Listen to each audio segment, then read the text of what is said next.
প্রতিদিনের বইমেলা।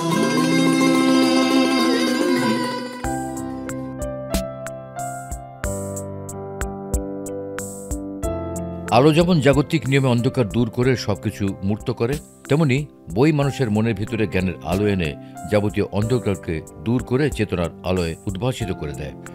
আলো শুধু ভৌগোলিকভাবে ছড়িয়ে যেতে পারে, আর বই অতীত থেকে ভবিষ্যৎ, নিকট থেকে দূরে, প্রান্ত থেকে অন্তে, এমনকি যুগ থেকে যুগান্তরে জ্ঞানের আলোকে পৌঁছে দিতে পারে। আর এই জ্ঞানের আলোক মঞ্চ থেকে প্রতিদিনের মতো আমরাও চলে এসেছি বাংলা লিংক নিবেদিত প্রতিদিনের বইমেলা নিয়ে। সাধারণত 21শে ফেব্রুয়ারির পর প্রকৃত পাঠকরাই বইমেলায় আসেন, তাই আজকে বইমেলা জুড়ে দর্শনার্থীর চেয়ে পাঠকদের আনাগোনাই বেশি ছিল। প্রতিদিনের বইমেলা।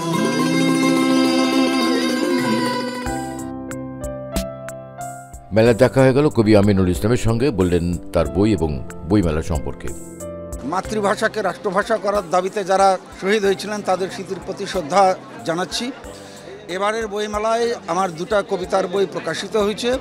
আমার হাতে আছে যেটি, বইটির নাম লীলাবতীর ঘাট। এটি মূলত প্রেমের কবিতার বই। এছাড়া আমার আর একটি বই আয়নাঘর এসেছে আর এক প্রকাশনী থেকে। আর লীলাবতীর ঘাট এই বইটি এসেছে আমার বর্ণায়ন প্রকাশনী থেকে।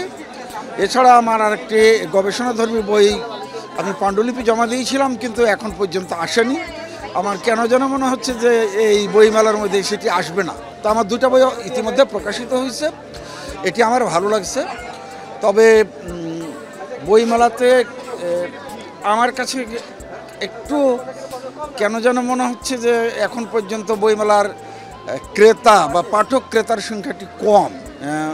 মানুষ আসছে কিন্তু খুব কম মানুষের হাতে আমি বই দেখতে পাচ্ছি।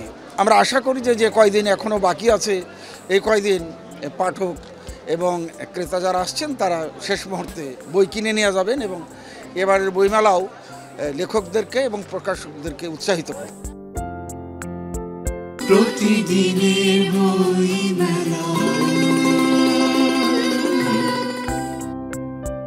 মেলায় ঘুরতে ঘুরতে দেখা হয়ে গেল লেখক ও কবি ও রাজনৈতিক ভাষ্যকার সায়ন্ত সাখাওয়াতের সঙ্গে। তিনি জানালেন তার এবারের প্রকাশিত বইগুলো সম্পর্কে। এইবার বইমেলায় আমার 3টি বই প্রকাশিত হয়েছে। 3টি বইয়ের মধ্যে একটি হচ্ছে উপন্যাস নিঃসঙ্গ সত্য, এটি প্রকাশিত হয়েছে অনন্যা থেকে।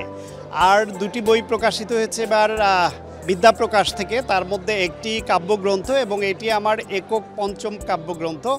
আরেকটি হচ্ছে জুলাই গণ অভ্যুত্থান ও জেল জীবন নিয়ে। যারা আমাকে চিনেন অনেকে হয়তো জানেন যে দীর্ঘ 16 বছর ফ্যাসিবাদ বিরোধী ভূমিকার কারণে সরকারের নানান রকমের রোষানলে পড়েছি এবং তারই ধারাবাহিকতায় সর্বশেষ আবু সাইদ হত্যাকাণ্ডের পরের দিন বায়তুল মোকাররম মসজিদে আমি গিয়েছিলাম গায়েবানা জানাজা পড়তে এবং সেখান থেকে পুলিশ ধরে নিয়ে যায়। 20 দিন আমি জেলে ছিলাম এবং 5 আগস্ট ফ্যাসিবাদের পতনের পরে 6 আগস্ট আমি মুক্তি পাই।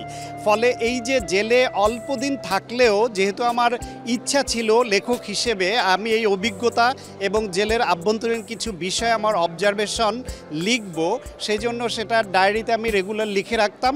সেই বিষয়গুলো তুলে ধরে একই সঙ্গে জুলাই গণ অভ্যুত্থানের প্রেক্ষাপট এবং তার নানা দিক সহ এই জুলাই গণ অভ্যুত্থান ও আমার জেল জীবন এই বইটি। আর কাব্যগ্রন্থ আছে যেটা বলছিলাম, অপেক্ষায় আসনি, প্রতীক্ষায় কাটাবো জীবন। তো এইবারের এই 3টার মধ্যে 2টি বই বিদ্যাপ্রকাশে পাবেন, কাব্যগ্রন্থটি এবং জুলাই গণ অভ্যুত্থান ও জেল জীবন, আর উপন্যাসটি অনন্যায়। এই নিয়ে আমার এই বই মেলায় গত কয়েক বছরে প্রায় 10টি গ্রন্থ প্রকাশিত হয়েছে। প্রতিদিনের বইমেলা। খড়ি মাটির স্টলে কথা হলো কবি তালুকদার লাবলির সাথে, বললেন তার বই সম্পর্কে। আমার বিষণ্ণ শব্দ বলি, এটা আমার প্রথম কাব্যগ্রন্থ। যদি ইতোমধ্যে আমার 12টা বই পাবলিশড হয়েছে, ম্যাক্সিমাম উপন্যাস, বাচ্চাদের শিশুতোষ গল্প এবং তার মধ্যে ইংরেজি কবিতার বই, বিভিন্ন অনুবাদের কবিতার বই একটা বেরিয়েছে। অনেক বছর পরে আমার এটা প্রথম কাব্যগ্রন্থ। এটা নিয়ে আসলে আমি খুব এক্সাইটেড, কারণ অনেক দিন লিখি, যেহেতু কবিতা লিখি কিন্তু কবিতার বই এই পর্যন্ত আসেনি বা হয়তো এটা গুরুত্ব দিইনি, কারণ উপন্যাসের উপর আমি সবসময় বেশি গুরুত্ব দিই। আমার এই বইটার মধ্যে যে কবিতাগুলো লিপিবদ্ধ হয়েছে, আমি প্রায় 20 বছর যাবৎ যে কবিতাগুলো লিখছি এবং ইনস্ট্যান্ট রিসেন্টলিও আছে, বিভিন্ন বাংলাদেশে ঘটে যাওয়া সমসাময়িক যে ঘটনাগুলো, সমাজের মধ্যে বিভিন্ন ঘটনাগুলো, সেগুলো নিয়ে আমি লিখেছি। আমার বিষণ্ণ শব্দাবলী এটা প্রকাশ করেছে খড়িমাটি। প্রতিদিনের বইমেলা। লিটল ম্যাক চত্বরে কথা হলো কবি মাহফুজ রিপনের সঙ্গে। তিনি জানালেন তার বই সম্পর্কে। অনুগল্পের ঘোড়া আমার নবম গ্রন্থ। আমি কবিতা এবং গল্প চর্চা করি এবং একটি ছোট কাগজ সম্পাদনা করি, তার নাম ব্যাটিং জোন। এই অনুগল্পের ঘোড়া প্রকাশ করেছে স্বপ্ন 71 প্রকাশনী, বইমেলার 753 নম্বর স্টল। এই বইয়ের ভূমিকা লিখেছেন বিশিষ্ট কথাসাহিত্যিক সকৃত নোমান এবং ফ্লাপে লিখেছেন প্রগতি মাইতি, একজন কবি এবং সম্পাদক, পশ্চিমবঙ্গ, ভারত। এই গ্রন্থটি পাঠ করলে সমকালীন রাজনীতি, গ্রামীণ পটভূমি এবং এই যে মানুষের সাথে মানুষের যে অভিগমন ঘটে, সেটার প্রত্যক্ষ একটা ছাপ এই বইয়ের ভিতরে রয়েছে। প্রতিদিনের বইমেলা। টাঙ্গন নান্দনিক প্রকাশনা থেকে সিফাত নুসরাত জানালেন তার লেখা নতুন বই সম্পর্কে। রুহি দিলরুবা কোথায়, এটা আমার প্রথম বই। আমরা অনেক সময় আমাদের রুটকে ভুলে যাই, আমরা অনেক সময় আমাদের বাবা মাকে ভুলে যাই, আমরা অনেক সময় আমাদের গুরুজনদের ভুলে যাই, আমরা যাকে ধরে উঠেছি, আমরা আমাদের হাজব্যান্ড, এরকম থাকে না যে অনেক সাপোর্টিভ হাজব্যান্ড থাকে, আমরা কিন্তু যখন অনেক সাকসেস হয়ে যাই, অনেক আমাদের কি বলবো, আমরা যেটা চাই সেটা থেকে বেশি পেয়ে যাই, তখন আমরা আমাদের আগের অতীতটাকে ভুলে যাই, আমাদের রুটটাকে ভুলে যাই। সো এই রুটটাকে ভুলে যাওয়া হচ্ছে আমার কাছে সব থেকে বড় পাপ। এবং ন্যাচার রিভেঞ্জ বলে যে ব্যাপারটা, সেটা কিন্তু তখন ব্যাক করে। হয়তো সে আপনাকে কিছু বলবে না, সে আপনাকে কোনো কিছুই বলবে না, সে সব কিছু সহ্য করবে, কিন্তু একজন আছে যে কোনো কিছু সহ্য করে না, কোনো অন্যায় সহ্য করে না। তো এই সমস্ত কিছু নিয়েই আসলে, এই বিষয়বস্তু নিয়েই আমার বইটা। রুহি দিলরুবা কোথায় টাঙ্গন প্রকাশনী থেকে এই বইটি বের হয়েছে। 9 নম্বর স্টলে আসলেই পাবেন, সরদ্দীপ।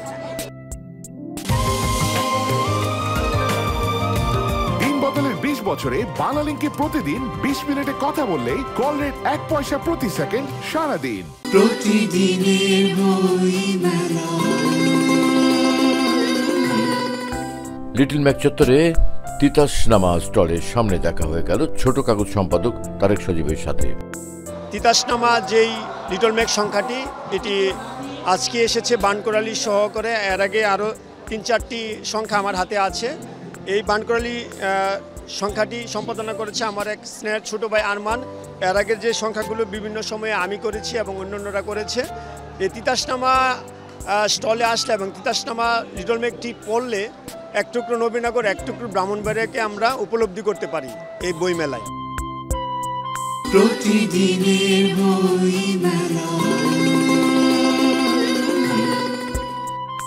তরুণ কবি মাহদি হাসান মারুফের সাথে কথা হলো।